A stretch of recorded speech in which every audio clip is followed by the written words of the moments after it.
আৰক্ষীৰ গুলি লাগি চিলনিচৰ জিএমচি ইচ্ছত গুৱাহাটীত পুনৰ গভাইত চোৰক এনকাউণ্টাৰ হাতীগাঁও সিজুবাৰীত আতংকৰ সৃষ্টি কৰা জুৱেল খান জালত হাতীগাঁও সিজুবাৰী অঞ্চলত চুৰি ডকাইতিৰে আতংকৰ সৃষ্টি কৰিছে এটা বৃহৎ গেঙে সেই গেংটোত কেইবাটাও দুৰ্ধৰ্ষ সদস্য থকাৰ সন্দেহ সময় সময় ঘটি থকা ঘটনাৱলীৰ মাজতে সোমবাৰে হাতীগাঁৱৰ বনফুল পথত ঘটিল আন এটা চাঞ্চল্যকৰ ঘটনা এটিএমৰ পৰা টকা উলিয়াই ঘৰলৈ গৈ থকা অৱস্থাতে এই মহিলাগৰাকীৰ পৰা বেগটো থপিয়াই উধাও হৈছিল এটা চিলনি চোৰ বেগটোত আছিল 10,000 টকা এটা মোবাইল ঔষধ দুখন এটিএম কাৰ্ডৰ লগতে আন বহু মূল্যৱান সামগ্ৰী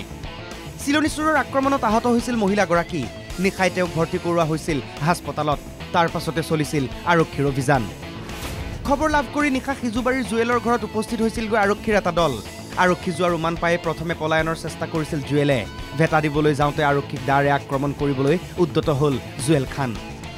আত্মৰক্ষাৰ বাবে গুলী এৰিলে আৰক্ষীয়ে আৰক্ষীৰ গুলী জুৱেলৰ ভৰিত লাগিল এতিয়া জুৱেল জিএমচি ইচ্ছত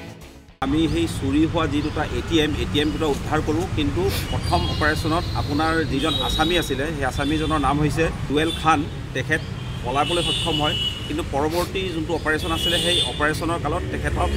মানে আমাৰ পুলিচ টিমে যেতিয়া আপোনাক তেখেতক ধৰিবলৈ যায় তেখেতে ডাইৰেক্ট খেদি আহে তেনে অৱস্থাত তেখেতক কৰায়ত্ব কৰিবৰ কাৰণে আৰু নিজৰ সেল্ফ প্ৰটেকশ্যনৰ কাৰণে আৰক্ষীয়ে দুজাইমান গুলি মাৰি তেখেতক কৰায়ত্ব কৰে জুৱেল দুৰ্ধৰ্ষ অপৰাধী হাতীগাঁও অঞ্চলত বিভিন্ন অপৰাধজনিত ঘটনা সংঘটিত কৰি থৈছে জুৱেলে দিছপুৰ আৰু হাতীগাঁও থানাত জুৱেলৰ বিৰুদ্ধে ৰুজু হৈ আছে গোচৰ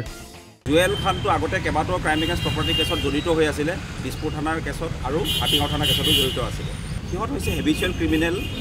আগতেও এনেকুৱা কাম কৰি আছিলে কিন্তু এইবাৰ বনপুৰ পথত যিটো কাম কৰিলে সেইটোত মহিলাগৰাকী যথেষ্ট আঘাতপ্ৰাপ্ত হয় তেখেত বয়স্ক মহিলা আছিলে 72 বছৰ বয়স আছিলে গতিকে এই কেছটো অলপ বেছি চিৰিয়াছ হৈ গৈছে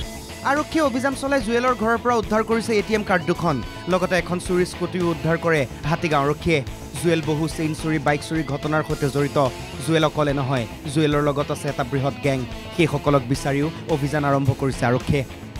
ব্যুৰ ৰিপৰ্ট NKTV+